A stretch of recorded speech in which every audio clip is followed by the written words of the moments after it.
Thank you so much, ladies and gentlemen, for creating time today here again, once again, to follow what we do here at Mukwa Times. And today I just want to be very direct.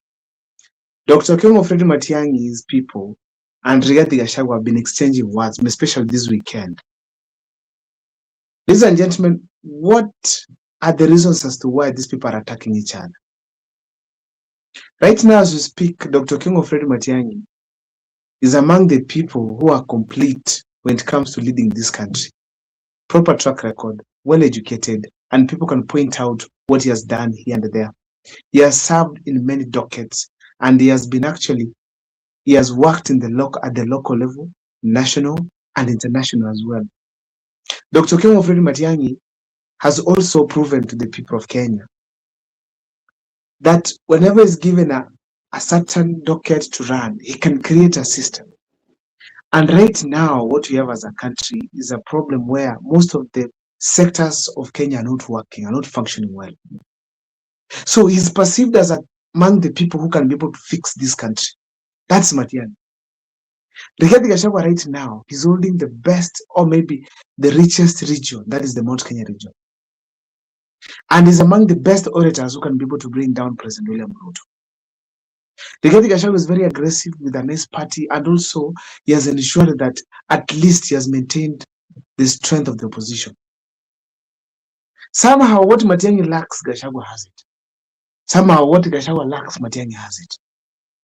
Either way, if you remove Gachagua or remove Matiang'i, none of these people will be complete. The opposition will not be okay. If right now you say Rigathi Gachagua is no longer in opposition will lack something important. And if you say that Matiang'i is not in opposition, there's something that opposition will lack.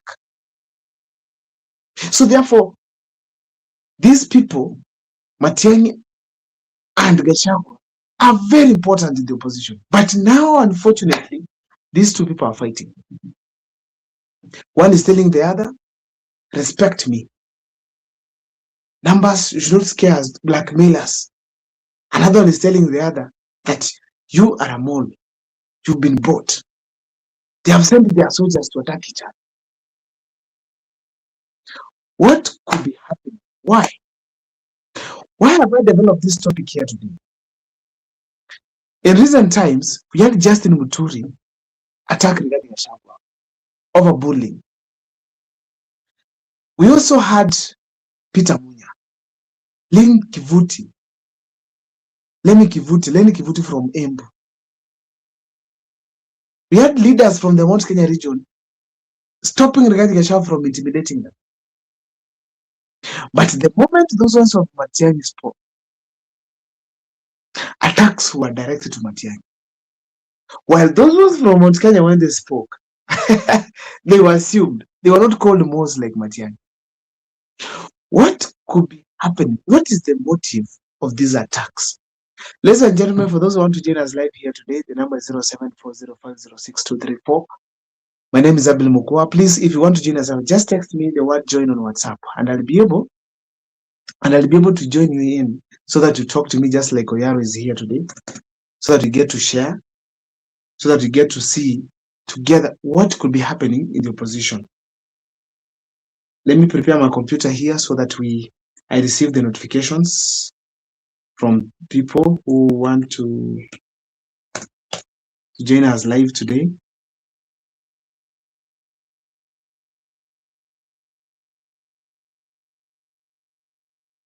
Good. Now, if you want to join me live, the number is 0740506234. Please take a second or two, just join me live and give your contribution. But still, you have the comment section where you can also participate, just like Enosh Moko is doing. You text us there, then we get to learn from each other. Now, first of all, when I go to the comment section, Enosh is saying that mtachezwa na mshangae. Amini nini? Okay. Enoch anasema tunachezwa. Kama nani? Talk to me. Talk to me. Now, thank you. It's now loading. So for those who want to join me live on this particular platform, you just text me the word join on WhatsApp. and I'll be able to add you in so that you get to contribute. Tell me what you think. What is happening between Gachagwa's team and Matiang'i's team? Because I've told you very clearly that if these two people are destabilized, then opposition is not heading anywhere. Right now, if you check things the way they are, Kalonzo Musyoka is nowhere to be seen. He's not conducting campaigns. And we're going to have a very serious show here. We talk about Kalonzo Musyoka, but you can see him nowhere. People are talking about him joining government. Others are saying that he's probably been already. He has actually already joined. Videos have circulated across, but we all know that that's what usually happens before some moves are made. So the people who are top right now in the opposition is Matiang'i and Gachagua. Gachagua is busy building and strengthening his party in the Mount Kenya region, receiving delegations at Wamunyoro. Matiang'i is busy going to the delegations. He was in Kuria, he's going to Kajiado, he's been in the Maasai land, he's going to Turkana, I'm getting so. He has as well planned to go to Mombasa. So Matiang'i on his own is going to the delegations, but in Gashagua's side, they are coming to Wamunyoro, is receiving delegations. So what could be happening within the opposition right now? If they continue with these particular wars that we are seeing right now, eventually you are going to have opposition going down significantly. Nobody should tell me that this is a healthy competition. No. When you're calling the other Mon, what if today is chosen as a presidential candidate? That cannot work. The opposition must stand together. I was sharing with somebody here and he told me that opposition must come together for them to finish William Ruto. Because none of the opposition leaders can be able to pull 100 members of parliament, which Ruto can if he wants. So even if the opposition wins an election in 2027, they will still need each other to be together. Wiper to bring its members of parliament, Jubilee to bring its members of parliament, DCP to bring its members of parliament, and many other affiliate parties, so that eventually they control the parliament. But if they will not have that, William Ruto will have to join government. If he's defeated in 2027, either way, he has to join government. So the opposition do not have an option other than just uniting. But now, how will they unite when their foot soldiers are on each other? When more to pay Shima? It's like they have forgotten who is the enemy here. Now it is against each other. My number is 0740506234. Ladies and gentlemen, just text me the word join on WhatsApp, and then I'll be able to send you the link. You join me here so that we get to discuss in details what could be happening in the opposition side.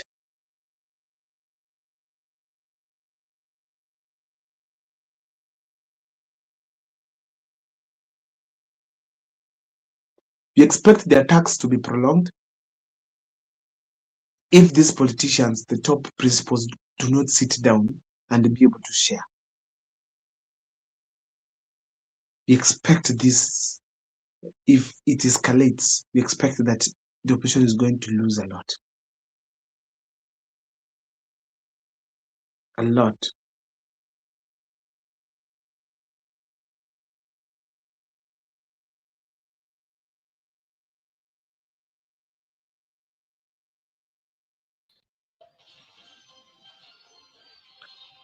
Dr. Nyabaya? Yes, sir. Good to see you. Brother, hi, how are you? Doing fine, sir. Yeah. Yes, karibu sana at Mukwa Times. Ashanti. We are actually live in 3 channels, Mukwa Times, Gusii version, English version, as well as Cyprian TV on YouTube. Okay. So the platform is big. Let me just share the link here, and then we get straight away to the discussion.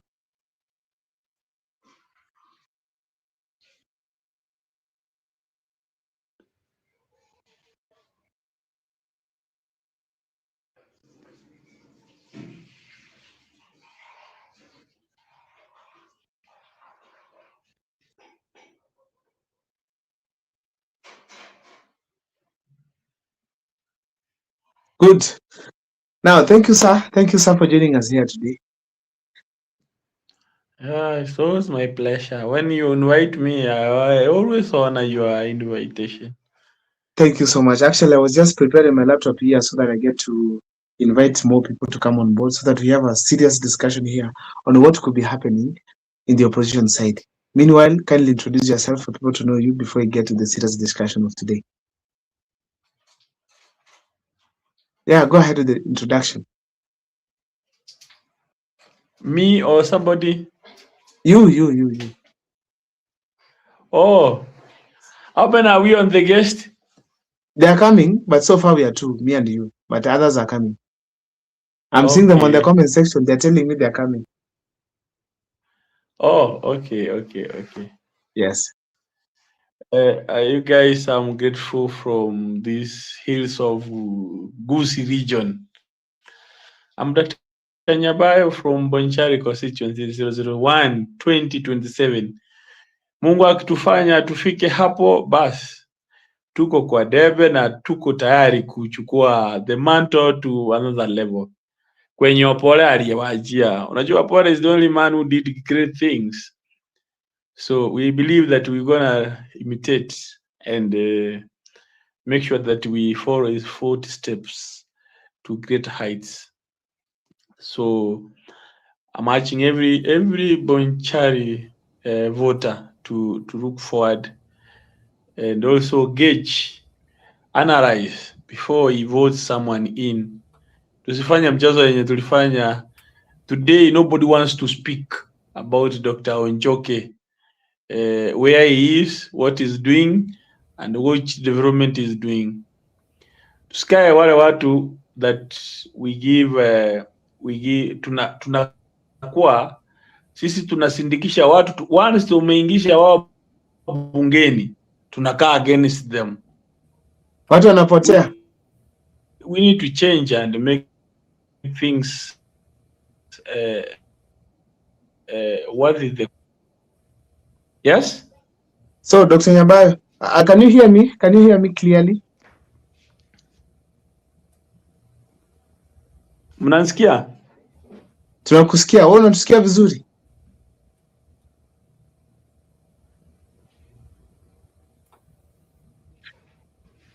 Dr. Mandi, can you hear me? Yeah, I can hear you. I think there's a problem. Hello. There's a problem with the Dr. Nyabayo's network. Yes. Yeah. Yes, I can hear you. But there's a bit of delay. Loud and clear. But there's some bit of delay. Right? You can exit and then come back again, still through the link, so that you can. Tunakusikia, but there's some bit of delay. There's a delay. Unaweza shuka alafu rudi tena.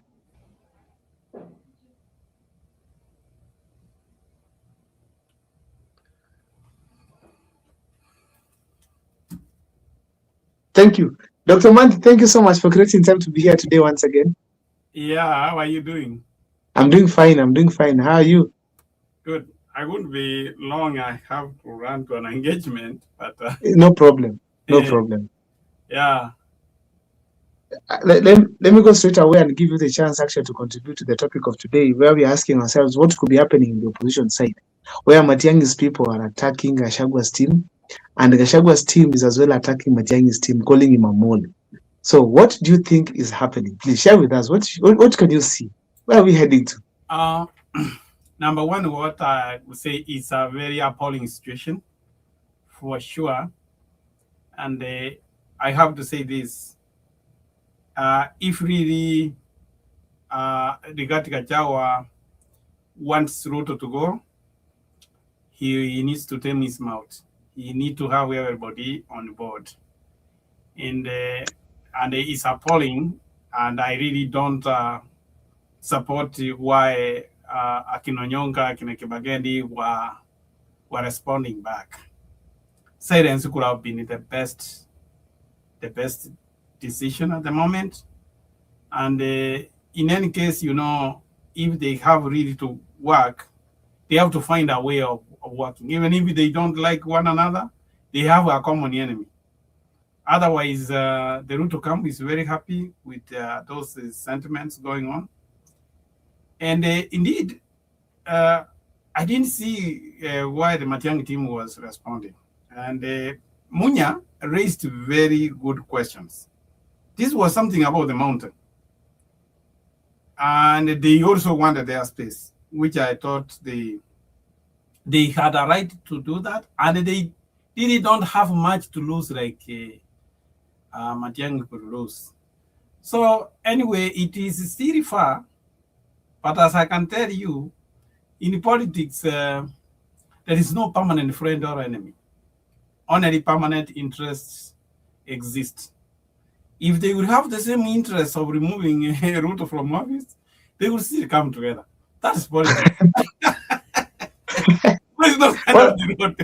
Whether they fight or not, bana watakuja pamoja tu. Come together because it's not a common interest which matters. It doesn't matter. You would, it's like now, here to Gachagua, I found that people, even in the mountain, there are people who talk in low tones. They don't like Gachagua. They don't like the way he talks. They don't like how he behaves.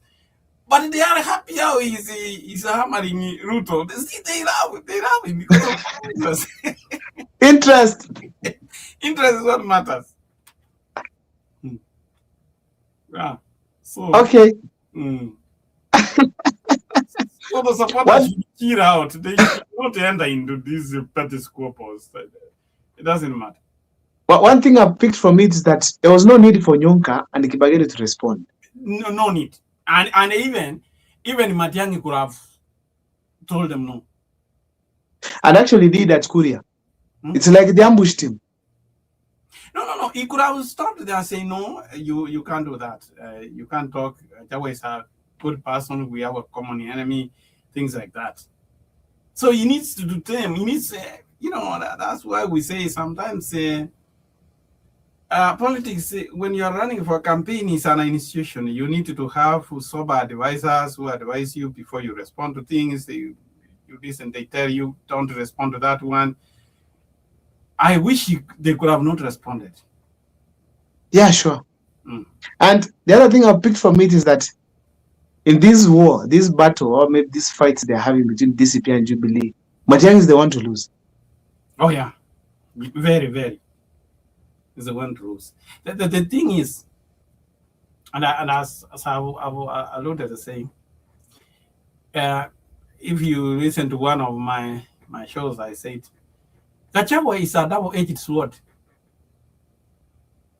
In all this campaign, it's a double-edged sword.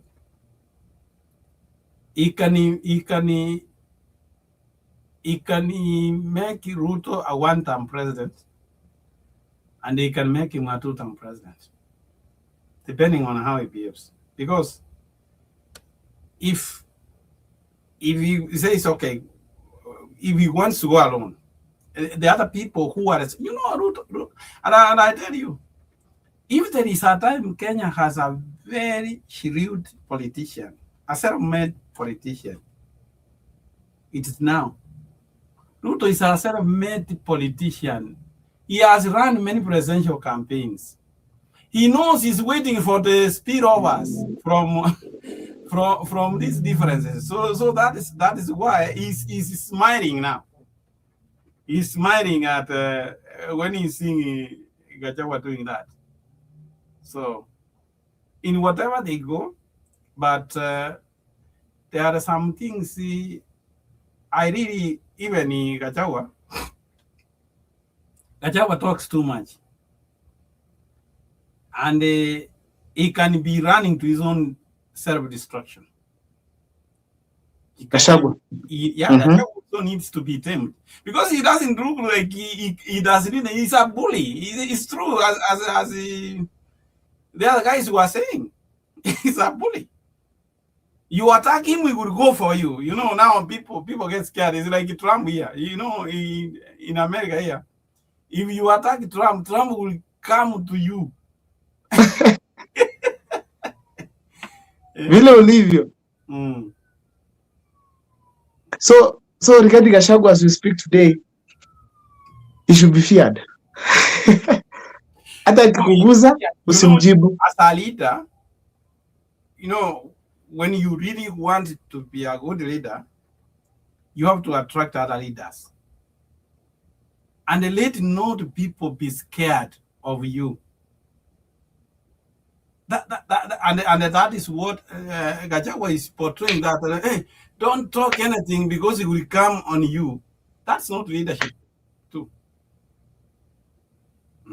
So if it goes like that, it's like if you respond to every barking dog, you will not reach your destination. You won't. No. Utakwama mahali. Yeah. Dr. Nyabayo. Sorry, continue. Yes. Now, welcome back. I hope your Wi-Fi now is strong. Yeah, it's misbehaving, but I need to check on it tomorrow by these technicians and tell them either they make it work or they live with it immediately. Now we check on other things. Either way, I'm happy that at least you're back. Now, today's topic, we're talking about the battles, the fights between Gachagua's team and Matiang'i's team. What do you think is happening, sir? Why do you think we have all these fights? Lack of teamwork and leadership in these two teams, and also our top leaders, they are allowing such nonsense to come on board. Now the clerks are all over. Are all over the two teams. Which should not happen. Which should not happen actually, because even in my team and Bonchari team, other people I mess them around. I quarrel with them. I don't listen to them, and they are my team members. And then I'm losing it. Yeah. It's not about listening to each other. Consolidate you consolidate the notes, compare and contrast, then have one solution or rather one resolution from the group. When it goes to the public, you have a very potential ground to check on. I think that can make sense. Niko kwa meeting. I'll call you once I'm done. So clearly from what you are saying is that Gachagua has failed and Matiang'i as well has failed. Yeah. Why are they doing that? They are the bosses. Ni kama bibi na bwana. Wakati unataka kupiga mama ya watoto wamemaliza university, they are seated there, your sons and daughters, you want to slap their mother when they are seated there. Their mother is just coming abusing you when you're there, you are seated there with your kids, with your daughter. So what are you showing the world? What are you showing, if around the public, what are you showing your family? Now, what should be the solution to all this? The two gentlemen should stand up and clear this air of nonsense. Okay. That is Dr. Matiang'i and Gachagua. Simple. Yeah, it is only created by them and it can only be cleared by them. Let me tell you today. Let me give you, I will wish I could be able to give you a flashback of what Onyonka spoke just a few days ago, and I give you what Kebagendi spoke 2 days ago, or when we were in what, in a rally in Korea, Angora or something like that. I can't remember well exact point, but we were in Migori County rally. And we want to warn you, Mr. Gachagua. Gachagua is not your leader. He is not your classmate, man. How do you speak like that to leaders? So you expect Matiang'i akae respected? Ni ngumu. And then, Matiang'i, you are seated there. How do you allow these boys to speak like that? Do you think it was a setup for Matiang'i through these guys, Onyonko and Kibageni? No. Onyonka is older than even Matiang'i. So when he speaks, I expect him to speak like an old man and respectively with a lot of humility and courteous. Like now when they speak like young men and women in town, ni kama Gen Z, then we have lost it as a team, and most like in particularly from Gusii region, and that's the reality. You take it or leave it.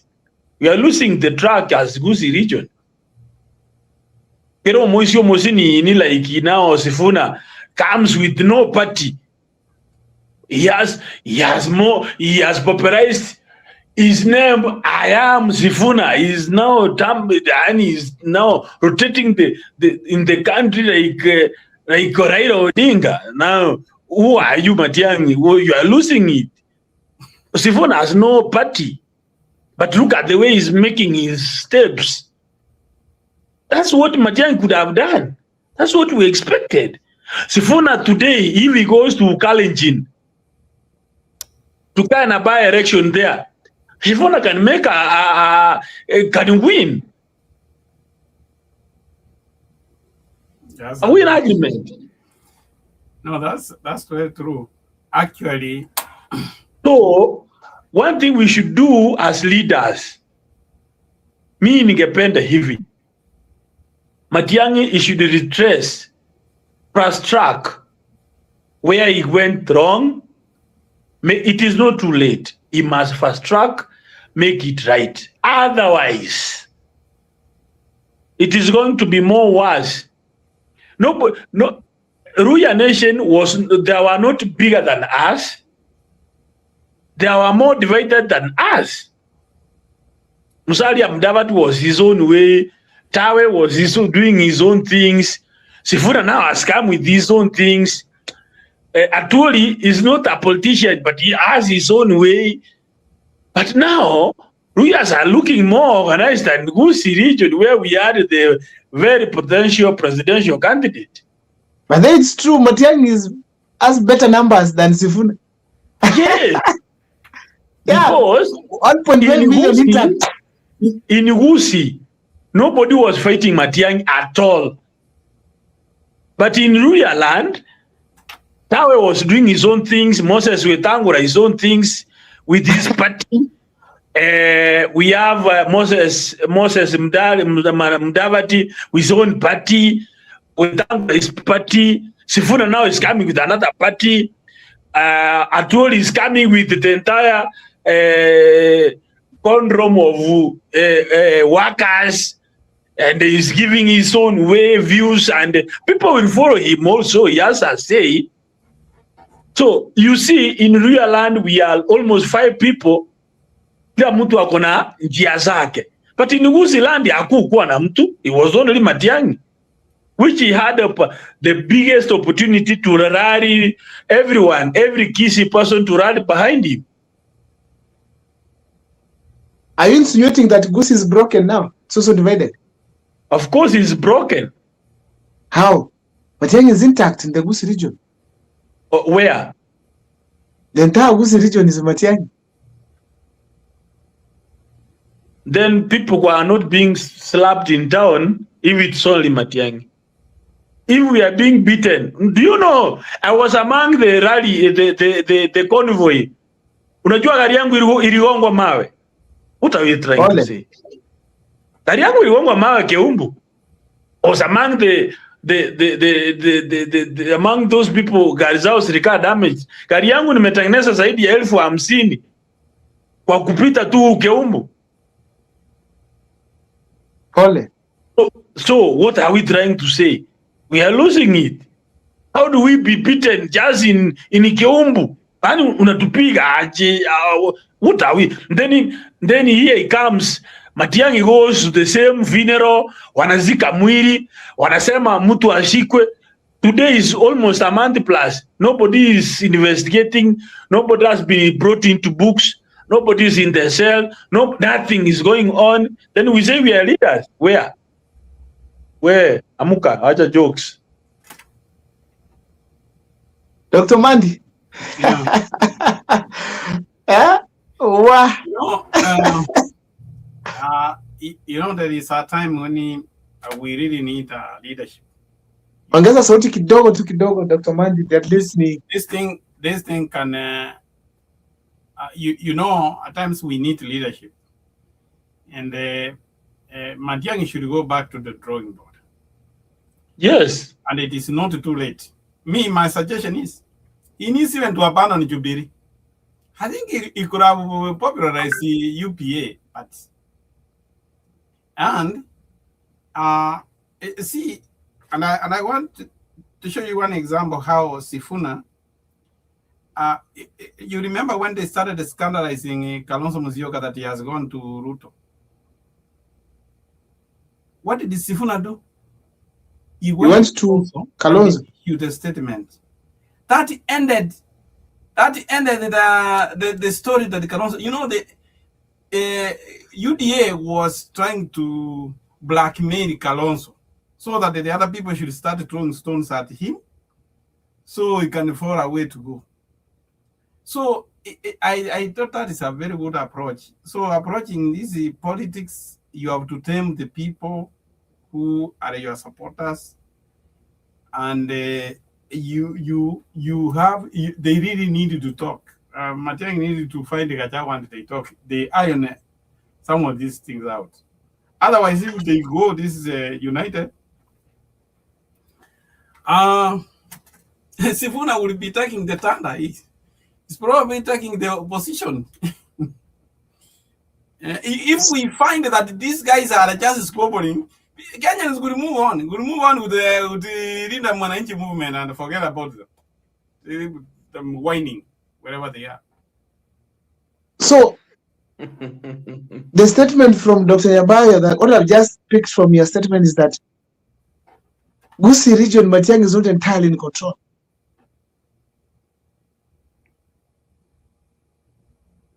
Nyabayo is the one that you asked the question. Yes, Dr. Nyabayo. Yes. So you are saying Matiang'i is not entirely in control of the Gusii region? No, he's not. If he was, people can't beaten in Gusii land like that. Enda ukafanya hiyo ujinga kwenye Gachagua wako. Wewe hiyo mchezo. In fact, the following morning, the entire village will be at your home when ulifanya ujinga kama hiyo. They won't allow such nonsense to happen. But here we come. Let me tell you what it is visible, and we have heard about it. It was just the other day when Gachagua said this, and it is. I'm sure it is even in record. Where Irungu Kangata, staki kerere yako ya ujinga hapo, ka ujinga. Na huyo ni governor, boss. Huyo ni governor, sitting governor. Told like, toa ujinga hapo. Hapo, that's local business. Leave it, we do it locally. I have one gentleman who can deal with those things there. Metu can work on it. So leave, I don't need anybody there. That statement uliona ama ulisikia ama ulifikia ama ukuifikia? Niliona. So bado unangoja, you run from your own or you run from your brothers. Which nonsense are we talking? Kwani watu hawakwenda shule ama shida ni gani hapa? Yaani you want to run from your own mistake wakati unafaa run from others. Yeah? So who was failing us?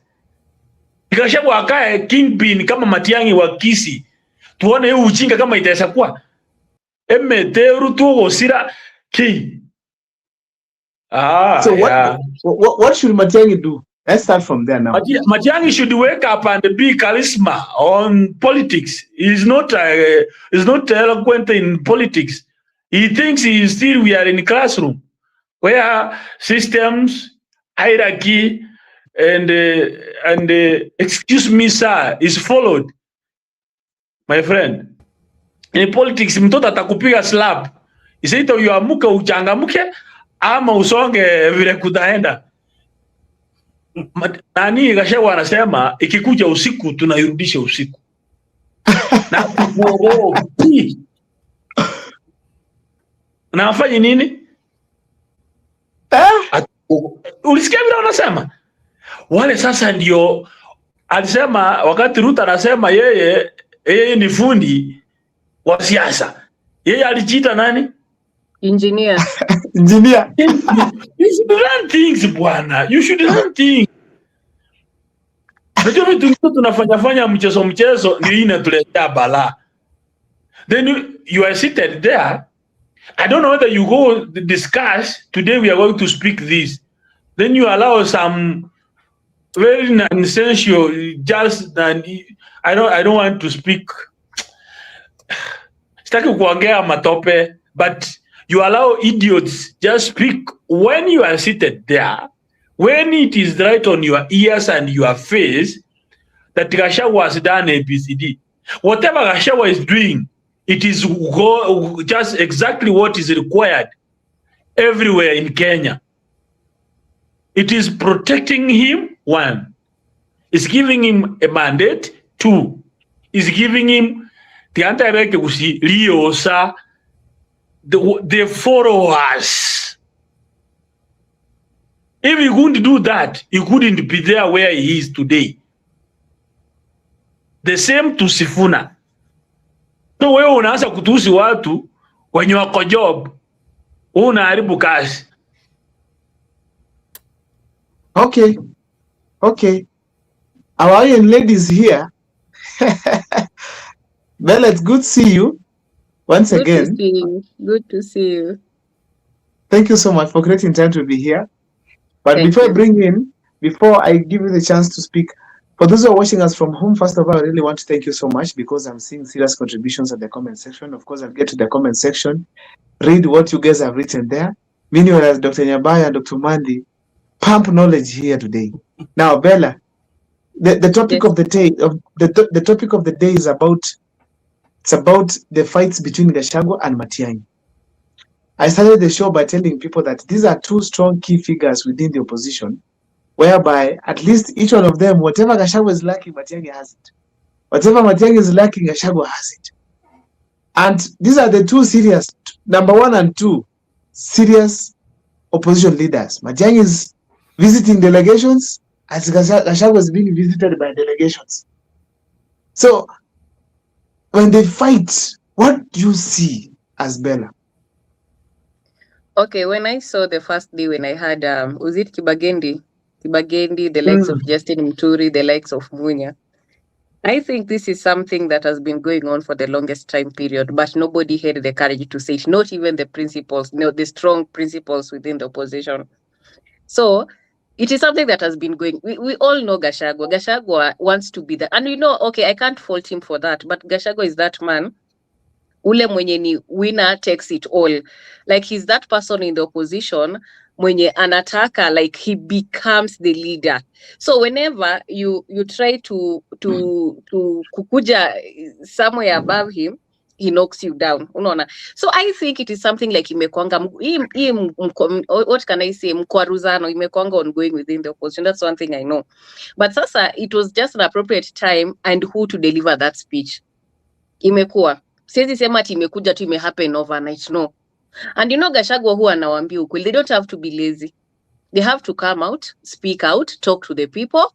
Wasi expect like sasa, because like uko na track record, you utakuja upatiwe, or because you've been a veteran politician like Kalonzo anasema, I've had an experience of 40 years in politics, so I'm the man to deserve. So the man to deserve, well, kuna mtu kwa Mount Kenya anamka usiku na mchana, the guy is not sleeping, talking to people, mobilizing people, holding rallies here and there. So I think this is something like Gachagua understands his space. That's one thing I know. Gachagua understands his space, and ni ule mtu mwenye, if I can quote the good books, the kingdom of God is taken by force. If Gachagua sees a chance, anaenda and I seize, he takes that opportunity. Unaona? So it's like this other opposition, they feel threatened by the strength that Gachagua has. Unaona? So when Gachagua shows his might, akijaribu kuonyesha his might in the opposition, because he has one thing, he has intelligence, he has the people. That's another thing. And then pia, whatever he speaks, the intelligence in the government, it's so precise. You see? So ukiangalia this other side of the opposition, wanamwona it's like he's that man who wants to. And of course in politics it's okay. It's okay. Hakuna politics unaweza like wacha niachie mtu mwingine. It's all about interest. Unaona? So hawa watu wengine when Gachagua akiflex muscle yake kwa opposition, watu wanaona ni kama ni threat. Unaona? So to me I think it is just like it is something that imekuwa ikiendelea as much as imekuwa ikiendelea for the longest time, but just like walikuwa wanatafuta mtu wa kufanya nini? Wa kuisema. And you know it is so detrimental to the opposition in that sasa unaona Matiang'i, I think I don't know. Me, I just think Matiang'i was just the best candidate, but things are not working for his good in one way or another. Honestly speaking, it's not. Yet he was the best candidate in the beginning. So it is what it is. What can we do? Hata mbona sasa hivi Sifuna is taking over. Sifuna anaenda Rurashio ya nini inaitwaje? Rurashio ya Waluya. Anatokea tu Busia market. People are there already waiting for Sifuna. Unaona? Mtu kama Kalonzo, even you can ask Kalonzo akuje Western, uone kama hata even watu wanaweza fika 100. You know, because they don't have that charisma, they don't have that, what can I say, hiyo kumobilize people, you know, wako tu, they're just dormant. I've always termed them as lazy politicians. So it's their time to eat a humble pie. There's nothing we can do.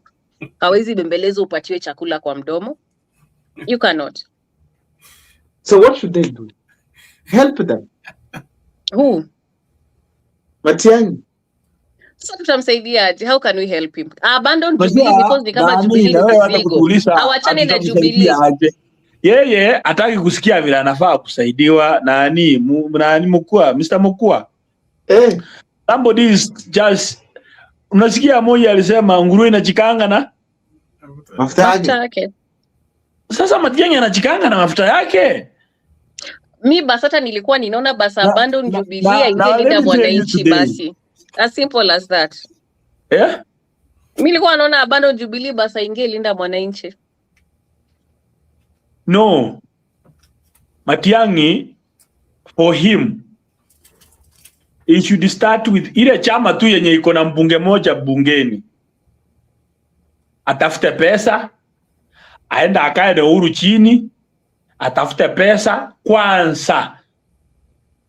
Waanze kulima, watoe posters moto Gusii mzima wakisema UBA kila kona waipopularize kwanza. Wakimaliza hapa kwetu Kisii na Nyamira waondoke waingie Homa Bay. Just next to us. Hata wasipoingia Homa Bay wafanyie hapo kwa fence tu. Mnielewa? Wafanyie kwa fence. Wakisikia kama watagongwa mawe wafanyie kwa fence. Yaani ile place inakuwa ni Homa Bay, ni Gusii. Haina kupiwa sana. Aanze kupima upepo from that angle. From there aende kwa kina nani sasa? Aende kwa wale wenye wanatu support directly. Kama kwa kina Sifuna. Sifuna alikuwa hapa. Aende kwa Gachagua. Si Gachagua alikuwa hapa. Kutoka hapo tuanze kujua aje tuko game ama tuko. I think this would have happened ile moment alikuja Kenya when he came from United States of America. Sasa yeye ameshikilia Jubilee, ame establish links with the grassroots leaders. Sasa kitambo sasa atoke Jubilee ndianze tena kuform UPA. It's time consuming. A lot of time has been wasted. No, this is what I'm saying. Dani, Madam Bella, I was speaking on this with a lot of regards. He should not do it as a person, as Matiang'i. He should support these people who are under UPA. Okay. Atoe mtu mmoja mwenye anaona ataweza kama ni ugavana, mwenye ataweza kuwa a deputy party leader wa UPA. kama akina Omingo Magara, umeelewa? Atoe mtu mmoja kama Omingo Magara ama atoe Onyonka. Onyonka has a charisma of the followers, eh? Okay. Onyonka na yeye vile Sifuna anaweka ya kwake, Onyonka ashikilie UPA. Umeelewa? Okay. So that vile wanasema Linda Mwananchi ni ya Sifuna, UPA ama a new party, they can even decide. Unakumbuka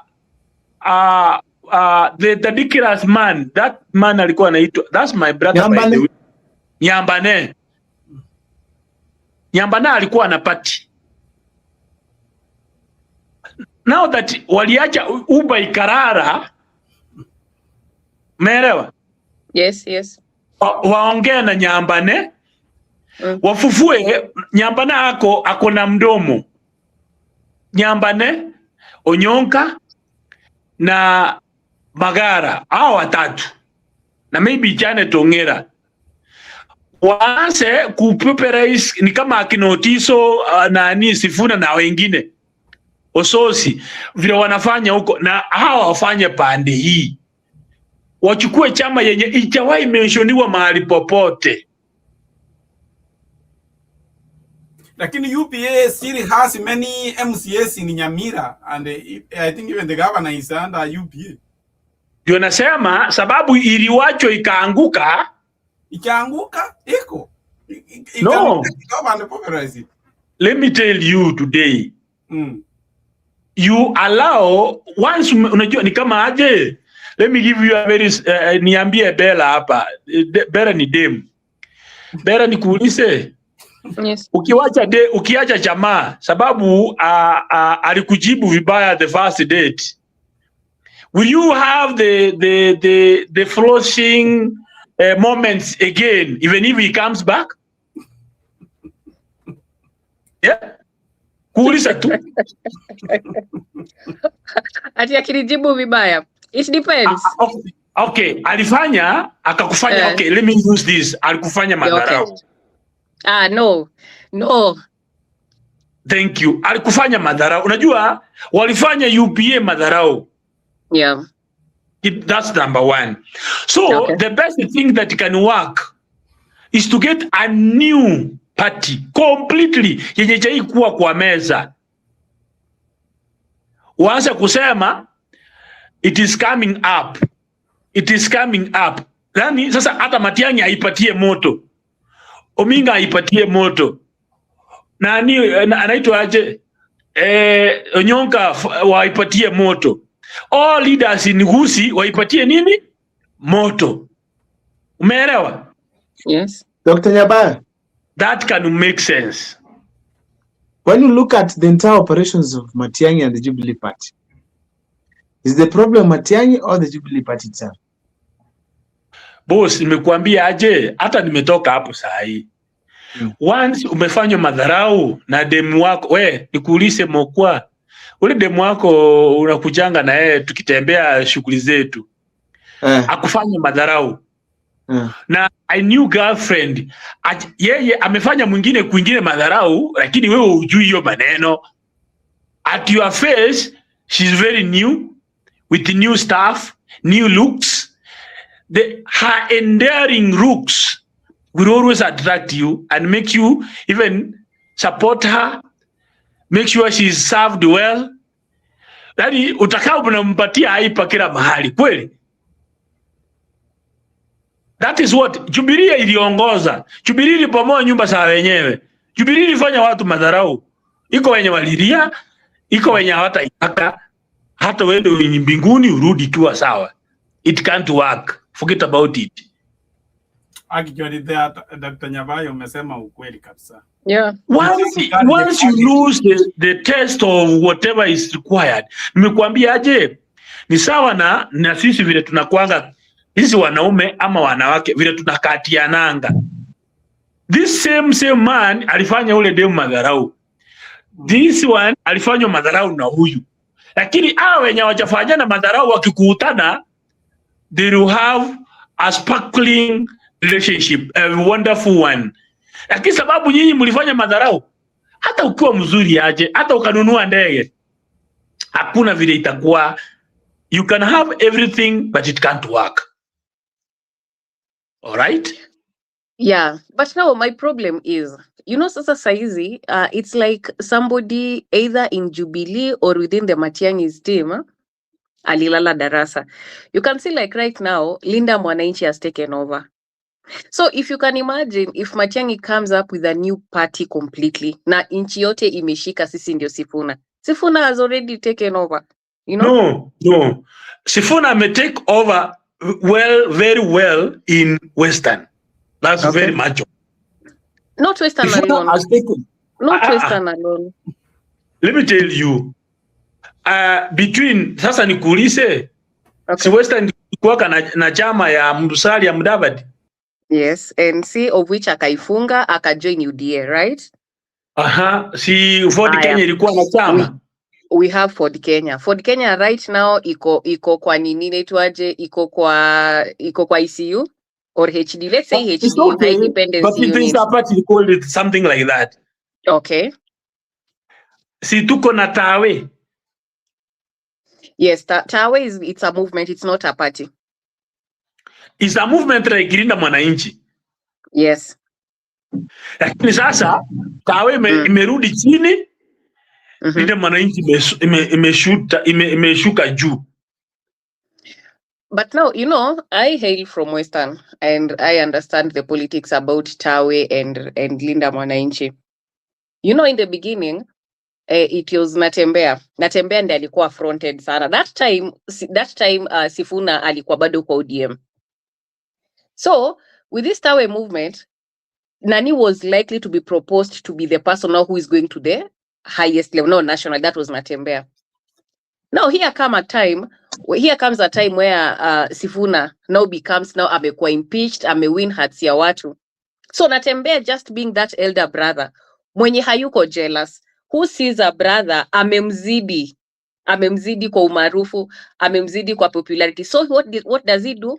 He steps behind and says, my brother, go ahead. Ukifika mbele, we as the Luya community tumefanya nini? Tumefika. But still, Tawe is a Luya. I think it's a Luya slogan just to tell people that uongozi mbaya, it's Tawe. Tawe in Luya, it means no. So Tawe movement is something like a slogan telling people like uongozi mbaya Tawe, urini ukabila Tawe. But you can see it is not a chama or it is not. It is just that iko tu huku in Western region. Yeah. But sasa Natembea stepped aside, akapave way for Sifuna, of which it is a good thing to me. Ndio nauliza. Yes. That's why I'm telling you, wakati mtaanza a new party, it was just an illustration that the way Tawe movement has been there, Moses Masika Wetangula has been having a party here and there, and so many people from Luya land. But yes, when Linda Mwananchi movement appeared, it has taken a wave. Yes.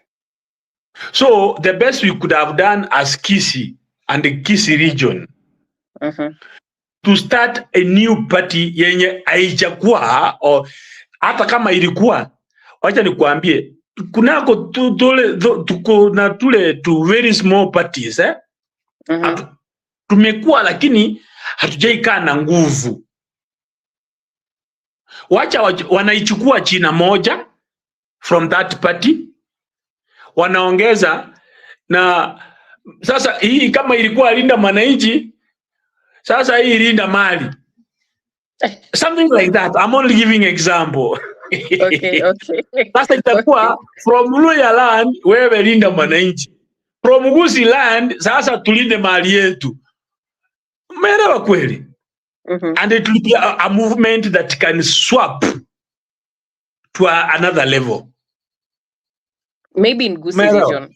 Gusii region. But huku nje it's tough. We are already at 54 minutes, almost coming to the end of the show. Allow me to read through the comment section, what people are saying here.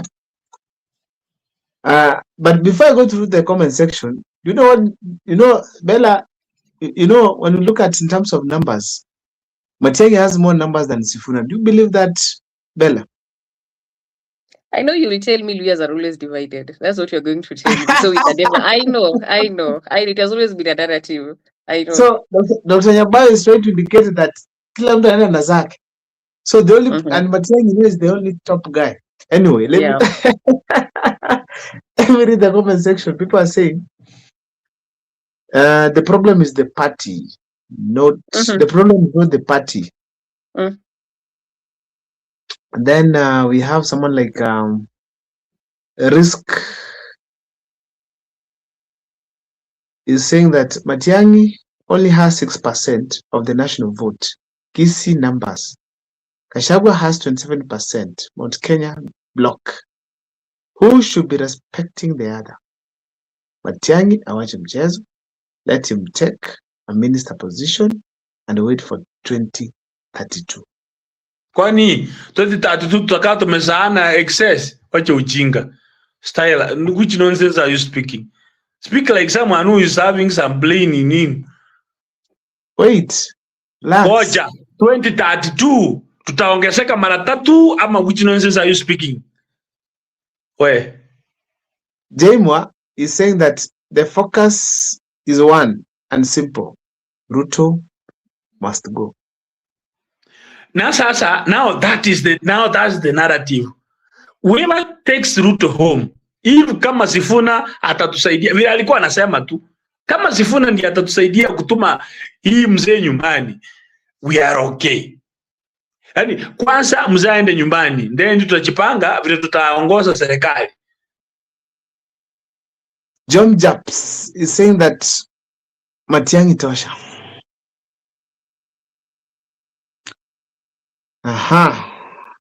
Jaimwa is saying that our focus is one, Ruto must go. Sasa Ruto must go, focus is one, Ruto must go, yet the opposition is just confused. Unajua sasa hata tujui. Unalimana vijembe. Williamson Kiama is saying, Williamson always contributes here, and also Jaimwa. Williamson is saying they must fight because Matiang'i is a Uhuru project. In Mount Kenya, no, they must fight because Matiang'i is a Uhuru project in Mount Kenya. And Gachagua is a kingpin in Mount Kenya. Russia versus Ukraine. That's Nani, are you guys getting what this guy is saying? Let me tell you. It's one but different. Let me tell you something. Ukweli kama Matiang'i is the project to Uhuru Kenyatta and Gachagua is there, then Uhuru Kenyatta is mixing people.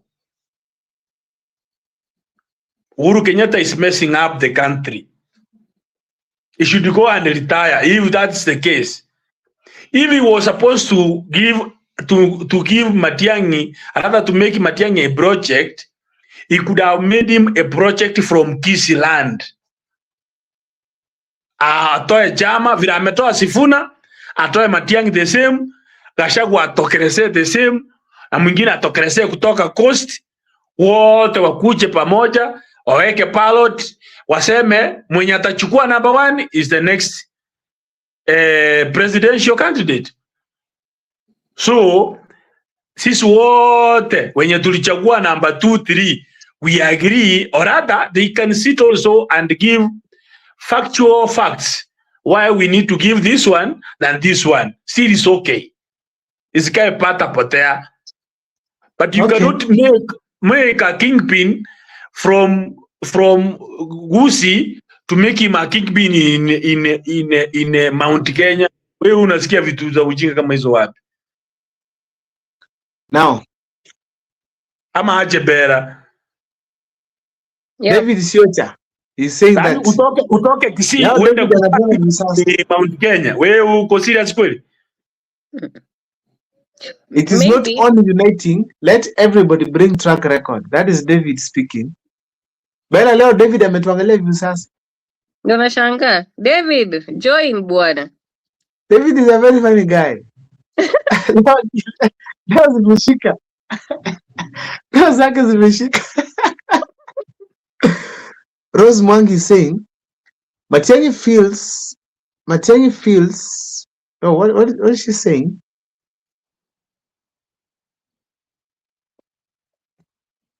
Sasa hii application inanishinda kutumia tena. Okay, nimepata. Rose, si Rosebella. Rose Mwangi. Rose Mwangi is saying that let me look for the right. Good. Yeah. Matiang'i feels. No, I think I think she meant Gachagua. Or cause Gachagua feels Matiang'i is a threat to join him in two ways. One, by Matiang'i using Jubilee as a Jubilee party with the good base in Mount Kenya. Uhuru backing scares Gachagua. Umeelewa? So it is Gachagua feels Matiang'i is a threat to him in two ways. Aino Shumukua alisema wakwamba mtachezwa na mshangae. That has been the engagement at the comment section. Rosbella, umesikiaje Dr. Yabavle ana inject? Yeah, nimesikia. Arudi mali ametoka. Hey, this is Bonchari aspirant in 2027. Go for it. The last time, campaign utuite tukuje. Tunayeyusha viuno kwa track za campaign. Thank you, Mama. Thank you. Gonna see you there. I'm gonna invite you. Maybe I'll tell Nani Mukwa to connect me. Maybe probably either Mukwa to share with you my contact, then we can catch up. Okay. But most importantly is that tuombeane sana, and then let's focus genuinely where it is necessary to change our system. All the same, we are not on the right track. We are losing it. We started with a high voltage, but now we are fighting within ourselves, meaning there's no voltage again. There's no power. Ulisikia Buru Odinga akisema tunahitaji nini? Power. Without power, we are useless. So we need that power also, so that we are able to be stable, think, focus, and come out critically. Like we make it work. Yeah. We should not be joking around. These jokes should come to an end. Na hii hawa dosi wanaruhusu vijana waongee tu, so reckless. Don't go in politics. Don't just put your emotions there. Put your intelligence there, and your intelligence should be the first thing before your emotions and your body language act. I think it could make a lot of sense to the public, not necessarily for you. Even if itakaa inaniuma, but itasaidia public, may it be. That can make a lot of sense. Kwangu itakaa imeniuma sana, and it will not be of any importance. But if it will make the public go through, navigate to a better heights, I will automatically allow it to happen. Thank you. We should not do it with emotions. Let's focus for the better part of the nation, and as well where we come from, our villages. Let them grow better. Let's give them a chance. Kama Matiang'i amekuweka ukae wa karibu kwenye his secretariat, give him better minds. Stop nonsense. Stop giving your emotional nonsense to the public. It doesn't work. Wewe jiekee hiyo emotions zako, put your critical thinking on the table. Let the public know emotionally you are damaged, or rather you feel painful. But the truth, what the public should have and what should they contain, should be clean, clear, and with a lot of vision, with a focus for the public, not for you. I think so. Thank you, sir. Thank you. Bella, we are coming to the end of the show. Mhm.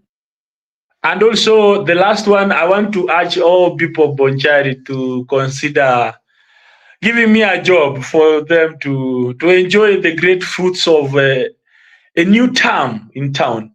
And they probably, it wouldn't be a new term only.